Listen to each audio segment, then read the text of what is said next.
पंजाब एक ऐसा राज्य जिसने देश को अनाज दिया, जिसने देश को जवान दिए, एंटरप्रेन्योरशिप दी। मैं तो कहूँगी साहित्य, कल्चर, इस समय भी पंजाब का जो रोल है उसे कभी कोई नज़रअंदाज नहीं कर सकता। लेकिन आज के वक्त में बड़े प्रासंगिक सवाल ये हैं कि पंजाब के युवा, उनके लिए आज की तारीख में विदेशों में जाना एस्पिरेशन हो गया है या कंपल्शन हो गया है।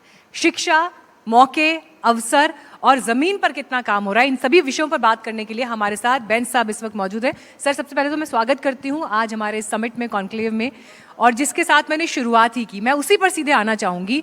ब्रेन ड्रेन, ये हम इकोनॉमिक्स की किताबों में बचपन से पढ़ते आए, लेकिन पंजाब में जो एक उत्साह रहता है कि आपको कनाडा जाना है, ऑस्ट्रेलिया जाना है, न्यूजीलैंड जाना है, आज की तारीख में क्या वो कंपल्जन बन गया और उसे रोकने के लिए आपकी सरकार ने इन सालों में क्या किया है? जी,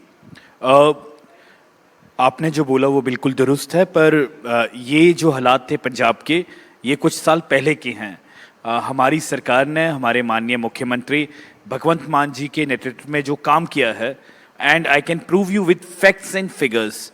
सो आपने ब्रेन ड्रेन की बात की, रिवर्स माइग्रेशन शुरू हो गया। बहुत सारे कनाडा से बहुत सारे युवक जो पीआर हो गए थे, सिटीजन्स हो गए, वो वापस पंजाब में आ रहे हैं, अपना स्टार्टअप शुरू कर रहे हैं, बिजनेस शुरू कर रहे हैं। मैंने अपनी फैमिली में बहुत सारे ऐसे लोग देखे हैं, और पूरे पंजाब में बहुत सारे ऐसे, आप किसी रेस्टोरेंट पर जाओ तो पता लगता है कि अच्छा ये रेस्टोरेंट, और उससे पूछो वो कहते हैं मैं कनाडा रिटर्न हूँ। सेकेंड, अब हमारे बच्चे, हमारी जो हायर एजुकेशन है स्पेशली, उसमें ये फैक्ट है कि हमारे पंजाब में 80 से ज़्यादा देशों के बच्चे, students from more than 80 countries are studying.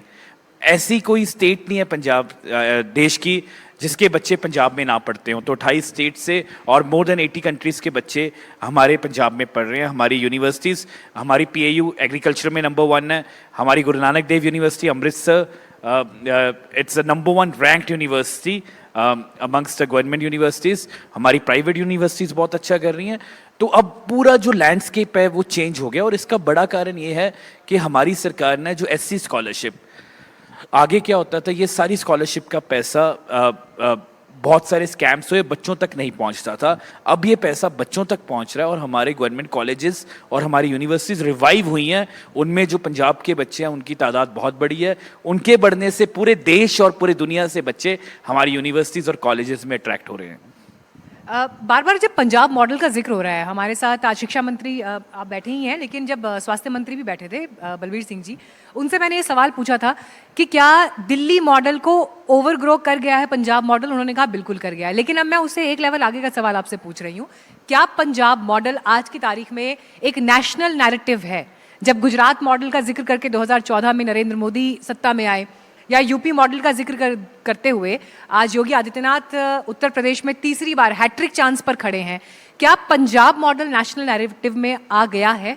बिल्कुल जी, मुझे लगता है कि पंजाब मॉडल ही देश का भविष्य है, क्योंकि इसमें आप देखिए किसानों के लिए जो काम हुआ है, हमारी जो हमने इरिगेशन सिस्टम को रिवाइव किया है, वो पूरे देश के लिए एक मॉडल है।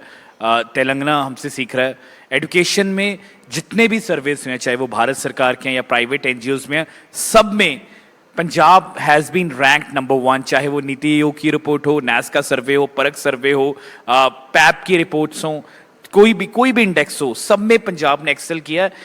नीति आयोग को ये लिखना पड़ा अपनी रिपोर्ट में कि इन प्राइमरी एजुकेशन पंजाब ने केरला को पीछे छोड़ दिया है, और इम्प्रूवमेंट्स में भी पूरे देश में हमारा जो इम्प्रूवमेंट स्कोर है वो सबसे ज़्यादा है। So this is Punjab model. और बाकी सारे फील्ड्स में भी आज जो स्पोर्ट्स में काम हो रहा है, हमारे CM साहब स्पोर्ट्स को इतना प्यार करते हैं। आप देखिए कि अक्सर आपको आए दिन हमारी जो नेशनल टीम है, नेशनल क्रिकेट टीम है, वुमेन क्रिकेट टीम है, उनके साथ हमारी जो इंडियन टीम है, हॉकी टीम है, अब एशियन कप हो रहा है, हॉकी का एशियन कप हो रहा है, तो स्पोर्ट्स में बहुत एक्सेल कर रहा है पंजाब। पंजाब मॉडल फ्यूचर है देश का, और मुझे लगता है कि ओवर कॉन्फिडेंस तो नहीं है ये? नहीं, ज़मीन की हकीकत की बताते। आप NDTV का माइक लेकर पंजाब के किसी गाँव में चले जाइए, और मेरे क्षेत्र में आज ये किसी गांव में चले जाइए, आप किसी 10 स्कूलों में विजिट कर लीजिए, अभी भी आपको 8 स्कूलों में कोई ना कोई काम होता मिलेगा। So we are working day and night relentlessly. Education is my passion, and my chief minister has given me this portfolio, and we are working day and night. उसके नतीजे अब ये तो भारत सरकार के सर्वे बोल रहे हैं ना, भारत सरकार की रिपोर्ट्स बोल रही हैं. आपने जब अपने काम का जिक्र किया, उन सबके बीच कोई भी मंत्री हैं या सरकार हैं वो अपनी उपलब्धियां बताएंगे ही, लेकिन मेरा सवाल उससे आगे ये है कि अगर आपको एक फेयर एनालिसिस करना हो कि अगर पंजाब में हमारा वोटर है, कौन सा ऐसा विषय है जिस पर वो सबसे ज़्यादा कंसर्न्ड है, तो वो विषय क्या है? वो एम्प्लॉयमेंट है, वो जॉब्स हैं, एजुकेशन है, ड्रग्स है, हेल्थ है, क्या है? नहीं, मुझे लगता फेयर है analysis. Yes, fair analysis is that कि आप जब देखते हैं कि हर किसी की सोच या हर किसी की डिमांड या हर किसी की ज़रूरत डिफरेंट है. जब आप गांव में जाते हैं तो यहाँ जो हमारे किसान हैं वो अपने खेत से प्यार करते हैं, उनको नहरी पानी मिला है, उन्होंने सोचा नहीं था. बिजली मुफ्त है और दिन में आती है, अब वो रात में आराम से सो सकते हैं, वो बहुत खुश हैं. आप गांव के यूथ से मिलेंगे, उसको प्लेग्राउंड चाहिए. आप शहर के यूथ से मिलेंगे, उसको लाइब्रेरी चाहिए, उसको रोज़गार के और स्किल सेंटर्स चाहिए. महिलाएं हैं जो उनको जिस तरीके से महंगाई बढ़ रही है देश में, वो उसको लेकर चिंतित है. तो हर वर्ग की अपनी डिमांड होती है, एवरी रीजन, एवरी एरिया. और एक घर में भी अगर 4 पारिवारिक मेंबर हैं, चारों की अलग अलग आप कह सकते हैं डिमांड्स हैं, नीड्स हैं और उम्मीदें हैं सरकार से. और हमारी कोशिश ये होती है सरकार में कि हम सबकी उम्मीदों पर खरा उतर सकें. चलिए, आप प्रयासरत हैं और आपको चुनावों में जनता का सामना भी फिर करना है, लेकिन एक छोटा सा रैपिड फायर हो जाए. All set for rapid fire? जी. वन वर्ड आंसर, लेकिन सोचने का समय नहीं है, फौरन जवाब देना है. जी, I will try my best. One word for opposition? I think they are useless. Useless? Yes. मैं बार बार पूछ रही हूँ, ये कॉन्फिडेंस है या ओवर नहीं, कॉन्फिडेंस है? आप देखिए क्या एंटी इनकम्बेंसी का सामना आप लोग कर रहे हैं. आपने मुझसे वन वर्ड पूछा, तब मैं इसकी डेफिनेशन दूंगा. Why useless? बिकॉज इतनी इनफाइटिंग है. किसी एक मुद्दे पर, आपका सिर्फ 5 साल पुराना इतिहास है पंजाब किसी में, एक मुद्दे पर आपको, लेकिन अकालियों का और कांग्रेस का लंबा इतिहास है. किसी एक मुद्दे पर कांग्रेस की यूनाइटेड स्टेटमेंट नहीं आ सकती पंजाब में. उनके नेता आते हैं, राहुल गांधी, उनको स्टेज पर एक रैली में बोलना पड़ जाता है कि मैं बेंच पर बैठा दूंगा, इकट्ठे होकर खेलो. This is the statement of Rahul Gandhi. आपने श्रोमणी अकाली दल की बात की. अकालीज आर वेनिश्ड इन पंजाब. आज वो इररेलीवेंट हैं, इसलिए मैं कह रहा हूँ यूजलेस है. वो एक परिवार की पार्टी, और परिवार की पार्टी को लोग अब पसंद नहीं करेंगे. Punjab's biggest challenge? We are a border state, so drugs is a biggest challenge. और उसमें आपका रोल क्या है? बहुत काम हुआ है ड्रग्स पर, बहुत ज़्यादा काम हुआ है. Policing is one part. हमने पुलिसिंग में अच्छा काम किया है. अब सिंस जो हमारे पड़ोसी मुल्क है वो हर वक्त कुछ ना कुछ चाहता है कि पंजाब और देश में कुछ ना कुछ गड़बड़ होती रहे. So this is a big challenge. Cross border narcotics is a big challenge. Government school versus private school? Government school. Government school. Punjab के स्कूल आज इस लेवल पर हैं कि पेरेंट्स की चॉइस में गवर्नमेंट स्कूल आ जाएं अगर उनके पास 2022 में मुझे कोई सिफारिश नहीं आती थी किसी सरकारी स्कूल के एडमिशन के लिए. आज लोग लड़ते हैं कि हमें स्कूल ऑफ एमिनेंस में एडमिशन चाहिए. कैनेडा ड्रीम अपॉर्चुनिटी या tragedy? Come again. Canada dream, Canada. I think it's opportunity और tragedy for Punjab? I will not. It's neither an opportunity nor a tragedy. हमारा मानना ये है कि हम अपने बच्चों को इतना काबिल बनाएं कि अगर वो विदेश में पढ़ना जाना चाहते हैं तो उनको पता, वो हार्वर्ड जाएं, वो कैम्ब्रिज जाएं, वो कनाडा की टॉप की यूनिवर्सिटीज़ में जाएं, है ना. There is no harm in going abroad studying. पर सिर्फ इसके लिए कि पंजाब में उनको अंधेरा दिखे इसलिए वो बाहर का फैसला करे, ऐसे नहीं होना चाहिए. So it should neither be an opportunity nor an tragedy. It should be a well thought decision. Very well said. One leader you admire outside up? I admire Naveen Patnaik a lot. उनकी कौन सी बात आपको सबसे ज्यादा पसंद है? जिस तरीके से उन्होंने उड़ीसा को ट्रांसफॉर्म किया. आप बिफोर नवीन पटनायक उड़ीसा देखें कि वहाँ की पॉवर्टी, जिस तरीके से उन्होंने रूरल उड़ीसा को डेवलप किया, that admires. I'm a big He's a big inspiration for me. One thing Punjab urgently needs: jobs, investment, discipline, या political stability? I think we are working a lot on investment, and we need more investments. Punjab needs to shift from agriculture-based economy to food processing agriculture based economy. क्या आपको लगता है कि आज पंजाब में एक ये ट्रेंड आया है जहां पर खेती से थोड़ा सा मोह युवाओं का स्पेशली, या जो ट्रेडिशनल पारंपरिक पारिवारिक रूप से खेती करते आ रहे थे, वो मोह भंग हुआ है? नहीं, ऐसा नहीं है। We have very good cases, we have very good cases जिसमें बहुत सारे नौजवान बाहर से आकर अब दोबारा एग्रीकल्चर में एक्सपेरिमेंट्स कर रहे हैं। सी हमारी जो एग्रीकल्चर की टर्नओवर है वो 1 लाख करोड़ रुपए है, और पंजाब अभी प्रोसेसिंग हार्डली 2-4% कर रहा है। जिस दिन पंजाब अपनी फूड प्रोसेसिंग 50% करने लग गया तो हमारी 1 लाख करोड़ की टर्नओवर 4 लाख करोड़ हो जाएगी। It will be 4 times. So a lot of effort is being pushed into, being pumped into food processing sector, and I think that is showing results. अभी जब आप बातें कर रहे थे और उसमें आपने इस बात का जिक्र किया कि कैसे चैलेंजेस जो हैं वो बॉर्डर पर आप सबसे ज़्यादा महसूस करते हैं। पंजाब जो अपना बॉर्डर पाकिस्तान के साथ शेयर करता है, किस तरह के चैलेंजेस, मैं उन बातों की बात नहीं कर रही हूँ जो अमूमन बहुत ज़्यादा डिस्कस होते हैं, उसके beyond as a minister, as a servant in government, आपने क्या महसूस किए? सबसे ज़्यादा चैलेंजिंग सिचुएशंस बॉर्डर स्टेट की वजह से क्या है, देखिए, beyond the regular discourse that we hear? वो that are the main challenges, क्योंकि हर वक्त वहाँ से और वो ऐसा नहीं है कि सिर्फ ड्रग्स आ रहे हैं, ड्रग्स के साथ वेपन भी आ रहे हैं, ग्रेनेड भी आ रहे हैं, so it becomes very volatile. और सेकंड, इसमें जो पुश चाहिए था वो भारत सरकार से चाहिए था। हमारे सीएम साहब ने बार बार जाकर काफ़ी इसको पुश किया है कि we need a lot of investments and industry in a border area, ताकि हमारे वहाँ के नौजवानों को कहीं और सोचने का मौका ही ना मिले। सो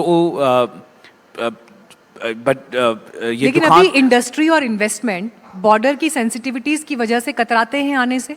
नहीं, बट अगर गवर्नमेंट पुश करे, अगर स्पेशल इंसेंटिव्स हों, हमारे सीएम साहब हमेशा मांग करते हैं, अगर आप हिमाचल को दे सकते हैं तो पंजाब जो पूरी देश की रक्षा कर रहा है, जो अभी भी कभी भी शहादत होती है तो हमारे नौजवान सबसे आगे होते हैं। तो मुझे लगता है पंजाब डिजर्व्स कि हमारे बॉर्डर्स के लिए, प्रोटेक्शन के लिए खूब सारी इन्वेस्टमेंट हमारे बॉर्डर बेल्ट के लिए आए। क्या आप मानते हैं कि पाकिस्तान के साथ डायलॉग होना चाहिए? देखिए, इसको लेकर चर्चा है देश में, बट आपका क्या बिलीव है? देखिए, ये सिंपल सी बात है कि पंजाब एक बॉर्डर स्टेट है, और जब डायलॉग था, जब ट्रेड था, तो पंजाब को बहुत फायदा था। पर देश की सिक्योरिटी जो है वो सबसे अहम है। देश की सिक्योरिटी, देश की स्टेबिलिटी सबसे अहम है। तो इस बात में आप प्रधानमंत्री मोदी के साथ हैं कि खून और पानी एक साथ नहीं बह सकते? नहीं, ऐसा नहीं है। देखिए, सिंपल सी बात है, हम Punjab is pushing forward it's case, but not at the cost of national security. तो यही बात तो वो भी कह रहे हैं, बस शायद थोड़ा सा कहने का ऐसे तरीका अलग समझ होगा। लीजिए। पर प्रधानमंत्री के साथ अगर इस विषय पर आप साथ खड़े दिखाएंगे तो ये क्या असहज करता है आपको, अनकंफर्टेबल करता है? ऐसा नहीं है जी। हम देखिए, as a Punjabi I would always want, हमारा कल्चर सेम है। एज अ सिख हमारे बहुत सारे धार्मिक स्थान, आज आप पंजाब में किसी गांव में चले जाएं, हर एक सिख की ये तमन्ना होती है कि वो ननकाना साहिब जाके नतमस्तक। तो हमारी तो भावनाएं जुड़ी हैं, है ना। और पंजाब का बहुत सारे लोगों को ये आस है कि जब बॉर्डर खुलेंगे तो पंजाब का भविष्य, पंजाब का गोल्डन टाइम आएगा। पर साथ में ही जिस तरीके से हर वक्त आप देखते हैं कि वहाँ से ड्रग्स, आई थिंक ये नेशनल सिक्योरिटी का इशू है, इस पर मेरी स्टेटमेंट से ज़्यादा अ lot of seriousness is more needed. And जैसे हालातों पर हर पंजाबी की ये तमन्ना है कि वो ननकाना साहिब जाके नतमस्तक हो। मुझे खुद क्योंकि श्री करतारपुर साहिब जाने का अवसर मिला 2019 में, जिस समय वहाँ पर उद्घाटन हुआ था, तो आप जो बात कह रहे हैं मैं उसकी फीलिंग्स मैं समझ सकती हूँ, क्योंकि मैंने इस पार की फीलिंग्स भी देखी और मैंने जो वहाँ बसे हुए थे उनकी फीलिंग्स भी देखी थी। वो प्योरली जो है एक इमोशन है। इससे आगे की अगर बात करते हुए, क्योंकि बार बार बीजेपी की तरफ से ये एलिगेशन लगाया गया है आम आदमी पार्टी पर और ऑपोजिशन के दूसरे दलों पर भी, जैसे उदाहरण स्वरूप ऑपरेशन सिंदूर हुआ, उस पर प्रश्न चिन्ह खड़े किए गए। प्रश्न चिन्ह जब आपने सवाल पूछे सरकार से तो उनका ये कहना था कि आप सेना पर सवाल खड़े करते हैं। आपका क्या जवाब होता है? हमारे तरफ से ऐसा नहीं है जी। देखिए, और मेरे सिंपल सी बात है, मेरी राजनीति का एक स्टाइल है, वो ये है कि व्हाट माय बॉस असाइंस मी, मुझे मेरे बॉस माननीय मुख्यमंत्री भगवंत मान जी ने साइन किया कि पंजाब के स्कूलों को ठीक करना है। Recently I have been given local bodies, मुझे बरसात मानसून आ रहा है, मुझे लगता है कि जो लोगों के मसले हैं वो डिस्कस होने चाहिए। हर साल बरसात आती है, हर शहर की दिक्कत है, पानी खड़ा होता है। तो इस साल मैंने खुद को चैलेंज दिया and we will try our best कि वो जो हॉटस्पॉट्स हैं वहाँ पर पानी ना खड़ा हो, लोग परेशान। सो मेरा एक स्टाइल है राजनीति का और मैं अपने डोमेन को कभी भी क्रॉस नहीं करता। हमारे पार्टी के स्पोक्स पर्सन हैं, हमारे माननीय मुख्यमंत्री जी भगवंत मान जी वहाँ आपके पास होकर गए हैं। आपने हर विषय पर खुलकर बोला, लेकिन एक चीज़ बड़ी इंटरेस्टिंग है कि पॉलिटिक्स में मुझे जो आपकी दिलचस्पी दिखाई दे रही है वो दिलचस्पी सिर्फ एक सीमित पंजाब क्षेत्र तक नहीं है, वो उसके बियॉन्ड भी आप देख और समझ रहे हैं। As a young leader, as a future of Punjab, अगर मैं आपसे ये सवाल पूछूं, कोई एक चीज़ जो आपका ड्रीम है कि मुझे ये पंजाब के लिए करना है और इसके लिए बैस साहब जाना चाहेंगे हमेशा, या एक लेगेसी अपने कंधों पर रखना चाहेंगे, वो एक चीज़ क्या है? My passion is education. मुझे एजुकेशन, मैंने अपना जीवन पंजाब के सरकारी स्कूलों को समर्पित किया। माय पैशन इज एजुकेशन और मुझे लगता है किसी भी स्टेट और किसी भी देश का भविष्य उसकी एजुकेशन पर निर्भर है। अगर हम अपने बुनियाद को ठीक कर देंगे ना तो इमारतें अपने आप शानदार बनेंगी। क्या बात है, बहुत खूब। और मेरी बहुत शुभकामनाएं आपको कि आपका ये ड्रीम जरूर पूरा हो। थैंक यू सो मच समय निकालने के लिए और हमारे मंच पर आने के लिए। Thank you very much sir. आप सभी का भी बहुत धन्यवाद पेशेंटली हमारे कॉन्वर्जेशन को सुनने के लिए। आई एम श्योर कि आप अगले सेशन के लिए भी प्रतीक्षारत हैं। लेकिन वैसा बहुत धन्यवाद करती हूँ और कल चुनाव है तो उसके लिए भी आपको शुभकामनाएं। Thank you very much.